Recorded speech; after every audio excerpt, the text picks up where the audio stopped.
Quirrell is a trembling servant at the beginning of the book, and then by the end, we find out that he's Voldemort's right-hand servant.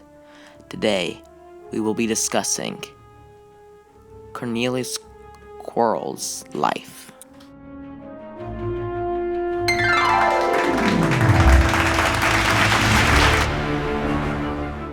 Quirinus Quirrell was born before 26th of September 1970 somewhere in the British Isles to at least one magical parent. He also had some Muggle heritage. Quirrell was a young man with a pale white skin.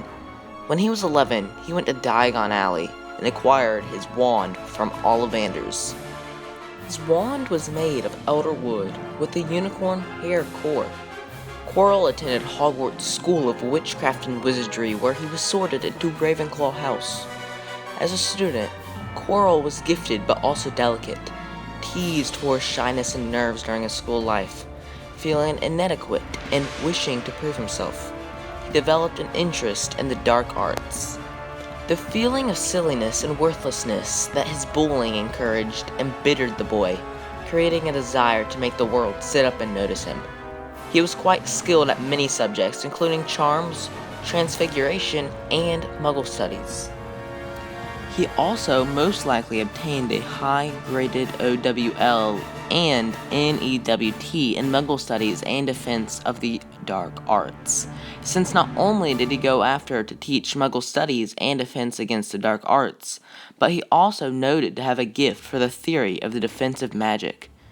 After teaching Muggle studies for some time, he took a year-long break in 1990 in order to gain, quote-unquote, gain first-hand experience. In reality, he had taken a grand tour around the world in order to hopefully find whatever remained of Voldemort after his first defeat, partly out of curiosity, partly out of that unrecognizable desire for importance for his childhood. At the very least, Quirrell thought he could be the man who tracked down Voldemort again, but at best might learn skills from Voldemort that would ensure he would never be laughed at again.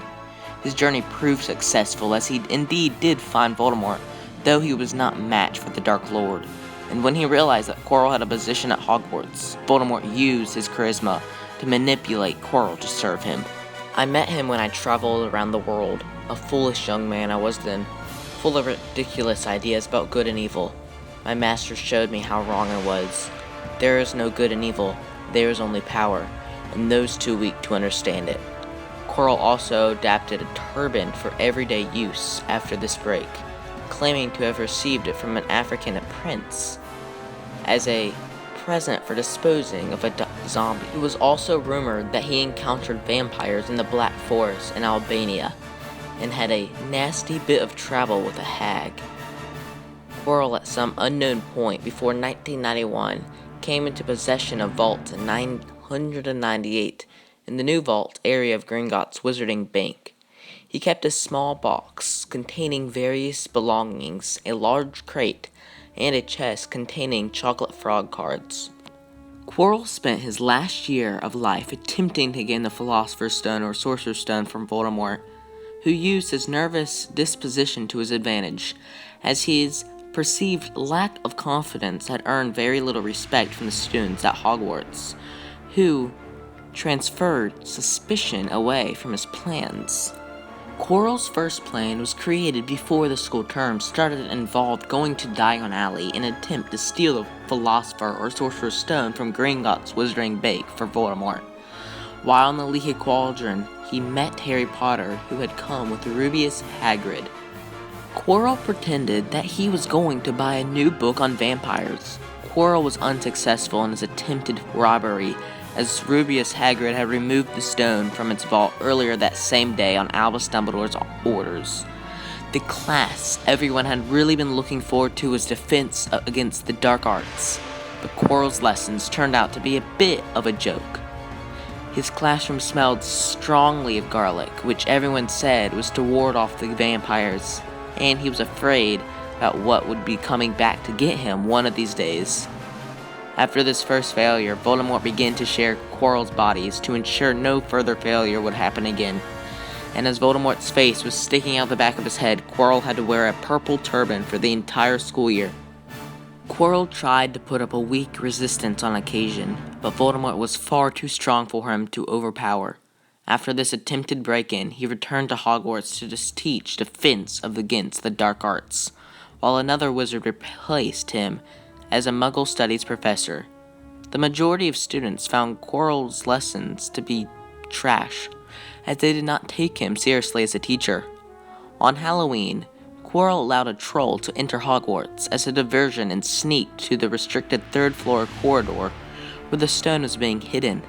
Severus Snape, who suspected Quirrell, followed him and was bitten on the leg by the three-headed dog, Fluffy, in the process of trying to head Quirrell off. Later in the year, during a Quidditch match between Gryffindor and Slytherin, Quirrell made his first attempt at Harry Potter's life. He jinxed Harry Potter's broom to throw him off, but Severus Snape interfered again with the counter curse. When Hermione Granger tried to figure out who was performing the jinx, she caught Snape releasing the counter curse, but she wrongly thought he was performing the actual curse. She later managed to run to Snape's stand and set fire to his robes in order to distract him and make him stop. But during her Harry, she accidentally knocked Quirrell over, causing him to break. After the Quidditch match, Harry witnessed a strong exchange between Snape and Quirrell.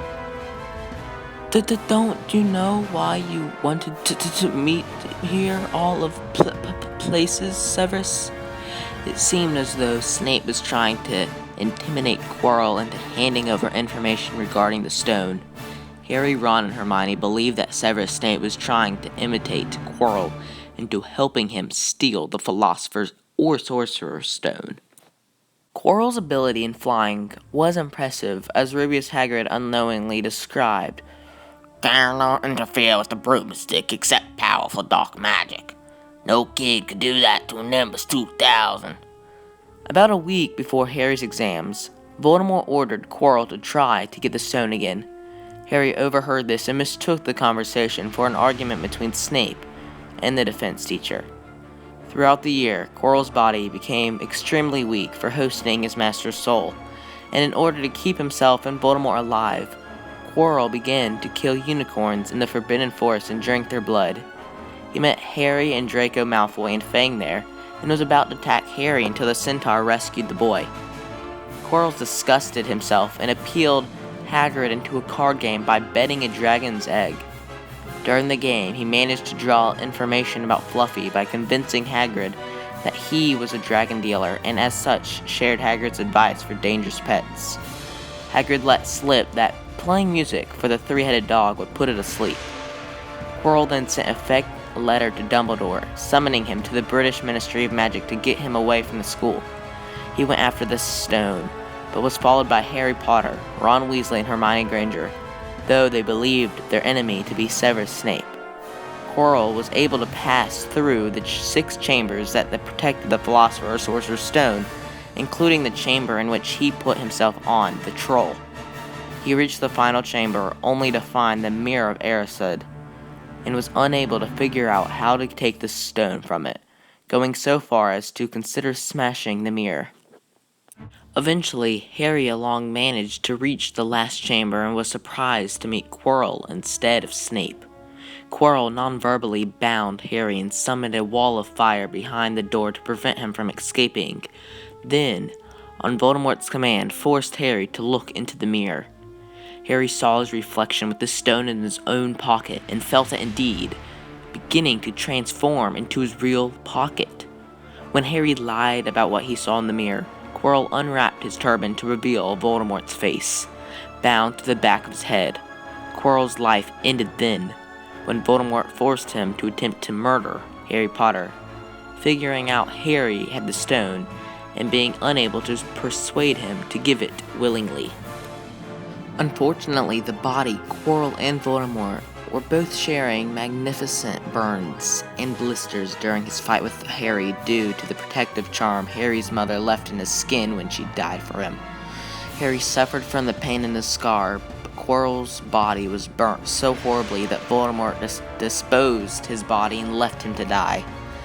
However, despite being efficiently turned into a living Horcrux for the last year of his life, Quirrell did not ultimately lose his soul.